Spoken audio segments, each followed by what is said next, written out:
আসসালামু আলাইকুম। আপনাদেরকে একটা কথা বলার জন্য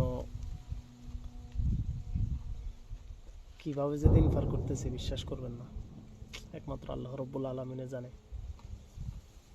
প্রত্যেকটা সময় মানে কি যে ঝুঁকিপূর্ণ যাইতেছে, যদি আল্লাহ রব্বুল আলমিন যদি হেফাজত করে তো আলহামদুলিল্লাহ। এছাড়া মনে করেন যে নিজের ক্রেডিট থেকে কেউ যদি কয় যে আমি মনে করেন যে সফল হয়ে আসছি, এটা ভুল।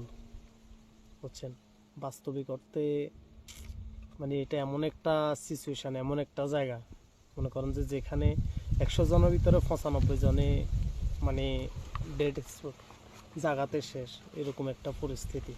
বুঝছেন, কি বলুম, আসলে আমরা তো জানি শুনি আসি নাই। যদি যাই না শুনে এরকম মানে এরকম একটা পরিস্থিতির ভিতর কেউই পড়তে চায় না। বুঝছেন, তো কী করা, আল্লাহ যদি হেফাজত করে আর কি। ইনশাল্লাহ দোয়া করবেন।